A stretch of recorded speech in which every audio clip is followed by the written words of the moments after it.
Assalamualaikum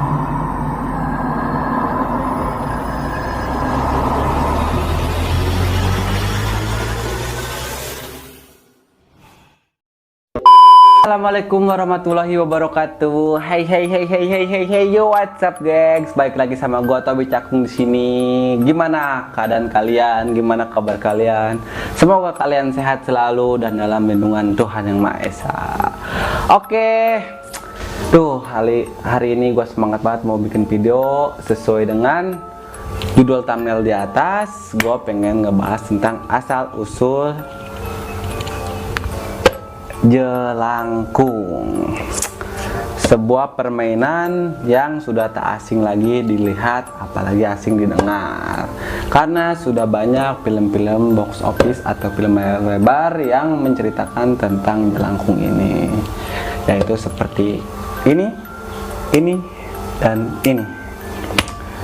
Jelangkung sudah merebah ruah di kalangan masyarakat Indonesia dengan slogan atau kata-kata datang tadi jemput, pulang tadi antar. Di sini ada pesta kecil-kecilan, jelangkung. Itu adalah slogan atau semboyan dari jelangkung versi Indonesia. Tapi banyak orang yang nggak tahu jelangkung itu bukan permainan asal dari Indonesia. Oke, gua bakal ngebahas tentang asal-usul dari jelangkung ini. Asal usul jelangkung itu adalah berhubungan dengan sebuah kepercayaan tradisional Tionghoa yang telah punah. Ritual ini adalah tentang adanya kekuatan dewa, poyang, dan moyang, sama halnya seperti nenek moyang, yaitu Cai Langgong, dewa keranjang, dan Cai Lanse, dewa anak-anak. Permainan Cai Langgong juga bersifat ritual dan dimainkan oleh anak-anak remaja saat festival rembulan tiba. Dalam ritual Cai Langgong, dewa poyang dan moyang dipanggil agar masuk ke sebuah boneka keranjang yang tangannya dapat digerakkan. Pada ujung tangan boneka diikatkan sebuah alat tulis, biasanya kapur, karena zaman dulu belum ada spidol, jadi kapur. Boneka tersebut juga dihiasi dengan pakaian baka manusia. Saat boneka tersebut menjadi berat, menurut mereka menjadi pertanda bahwa boneka itu telah dirasuki dewa dan bergerak mengangguk sebagai pertanda setuju setelah ditanyakan siap tidaknya untuk memulai permainan. Yaitu permainannya adalah tanya jawab kepada roh halus. Jadi ntar di sini ada alat tulis, di bawahnya itu ada papan tulis. Jadi si jelangkung ini akan coret iya atau tidak dari pertanyaan-pertanyaan kita terhadap roh halus ini. Ritual Cai Langgong sendiri telah punah di Tiongkok. Namun diduga ritual dan namanya kemudian diserap dalam bahasa Indonesia. Tuh, jadi bukan dari Indonesia, tapi dari negeri Tionghoa. Kemudian diserap ke dalam bahasa Indonesia dan menjadi jelangkung atau Jailangkung, dan masih hidup karena berhubungan dengan negeri Tiongkok dan Nusantara yang telah berlangsung ribuan tahun lamanya. Berbeda dengan Cai Langgong, media yang digunakan untuk menampung dewa yang dipanggil dalam jelangkung adalah gayung peciduk air. Kayak gini, zaman dulu kan belum ada gayung plastik, jadi pakai batok kelapa kayak gini buat menciduk air, yang diiringi dengan nyala-nyalaan kemenyan. Kemudian dibacakan mantra-mantra oleh pawang atau dukun gitu.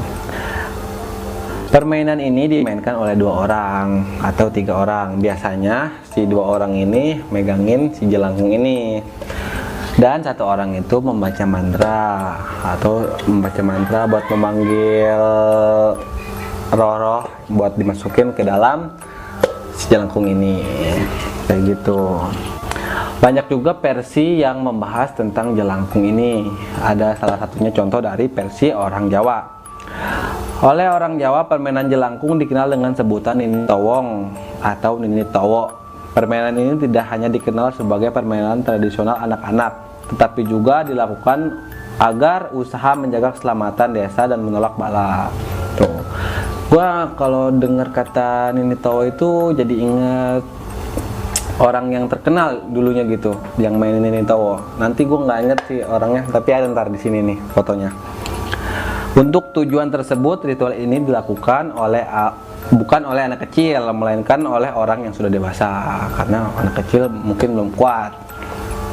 Versi Jawanya juga dapat dimainkan dengan menggunakan peralatan tulis jangka. Versi permainan yang berkembang di daerah-daerah khususnya Pulau Jawa, umumnya dahulu dimainkan di desa-desa dengan menggunakan medium orang-orangan sawah untuk memanggil makhluk halus. Tuh.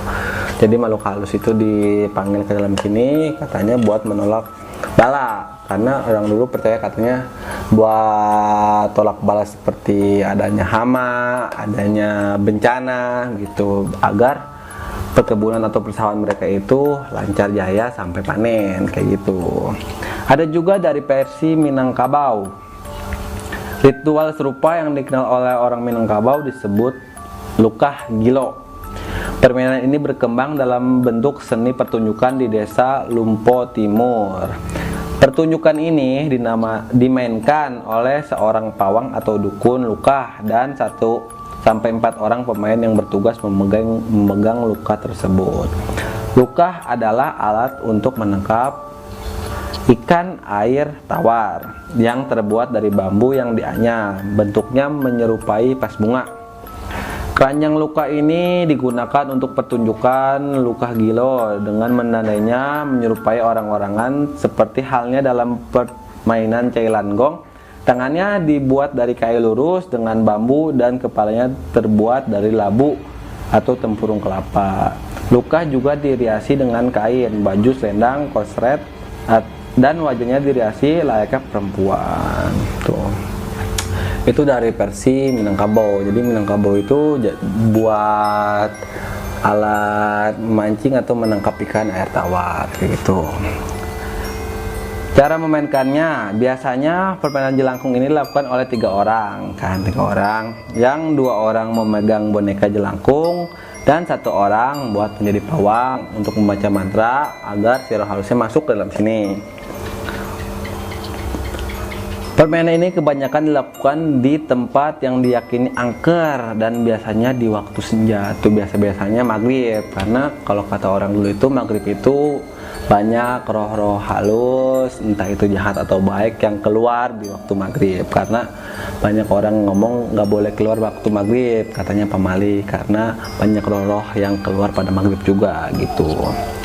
Seperti permainan Cailanggong pendahulunya, permainan ini biasanya dimainkan secara beramai-ramai pada saat terang bulan, dan bila makhluk halus tersebut datang, makhluk tersebut akan memperkenalkan dirinya dan bercerita dengan menggunakan bantuan alat tulis.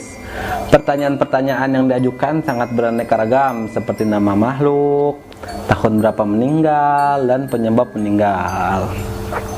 Bahkan sering juga tentang peruntungan masa yang akan datang dan nomor keberuntungan dalam perjudian tuh. Jadi bisa juga disalahgunakan gitu. Jadi nanya kayak nomor-nomor ya kayak togel, pakok gitu, nanya ke boneka kayak gini. Sebenarnya nggak boleh, tapi ya itu mah seterah orang masing-masing gitu. Dalam perkembangannya, permainan ini menjadi cukup sederhana, dapat dilakukan cukup hanya dengan menggunakan jangka dengan gambar lingkaran lengkap dengan huruf abjad yang tergambar dalam kertas dan diiringi suatu mantra sederhana gitu. Mitosnya, karena sifatnya yang berupa ritual yang memanggil dan berkomunikasi dengan makhluk halus, permainan jelangkung yang awalnya sekedar permainan kemudian berkembang memunculkan mitos-mitos hantu atau kesurupan. Sebagai imbas untuk orang yang memainkan permainan ini, Mitos tersebut umumnya adalah bila permainan ini diakhiri tanpa melepas atau berpamitan dengan makhluk halus yang ada di dalam ini.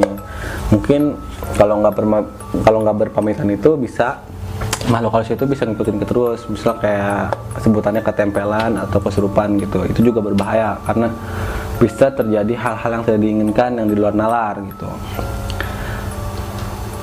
Boneka jelangkung makhluk tersebut dapat menjadi marah, dapat juga membuat masalah untuk para pemanggilnya gitu. Jadi nggak sembarangan orang buat mainin kayak gini. karena berbahaya juga kan, apalagi kalau nggak didampingi oleh orang-orang dewasa atau cuma sekedar pengen tahu nih cara pengen menjelangkung, taunya tiba-tiba ada, kan konyol juga gitu, taunya entar ada yang kesurupan, ketempelan, atau si makhluknya suka sama orang itu, kan bahaya juga. Jadi kalau misalnya buat coba-coba jangan gitu, karena semakin kesini ini jelangkung itu semakin berbahaya atau menyeramkan. Kalau mau menjelangkung atau mau sekedar tahu, harus didampingi oleh orang-orang dewasa atau yang sudah bisa buat bertanggung jawab atas permainan jelangkung ini. Oke, mungkin buat kali ini gua cuma bisa memberitahu tentang penjelasan jelangkung ini, tentang dia asal usulnya dari mana, tentang pengambilan nama jelangkung gitu ya, tentang versi-versi jelangkung. Mungkin next konten gue bakal bikin video main jelangkung sama temen-temen gue, gimana gue pengen buktiin ini jelangkung ini benar atau tidak, karena gue pengen tahu nih, soalnya di sini di kampung gue ini banyak makhluk-makhluk halus gitu ya. Ada beberapa lah yang gue bisa sebutin di sini, seperti kuntilanak, ada yang disebut dengan ririwa, juri kebo gitu kan. Juri kebo itu yang juri apa namanya, kayak hantu gede, tinggi gede, hitam kayak gitu ya, sepintas kayak gundurwo gitulah. Nanti gue pengen tahu kalau beneran ada atau enggak, soalnya banyak orang-orang di sini, tetangga-tetangga gue itu ngomong kalau dari dulu itu banyak hantu-hantu yang kayak gitu. Oke, cukup sekian mungkin dari gue. Kalau misalnya kalian suka, jangan lupa like, jangan lupa subscribe, jangan lupa juga buat share ke teman-teman kalian agar video ini makin meledak dan banyak yang melihat gitu. Bantu gua juga buat menembus 1000 subscribe di tahun ini. Oke? Buat kalian yang gak suka juga boleh skip aja. Boleh juga dipencet tombol dislike-nya, tapi janganlah, mendingan di skip aja kalau nggak suka. Oke?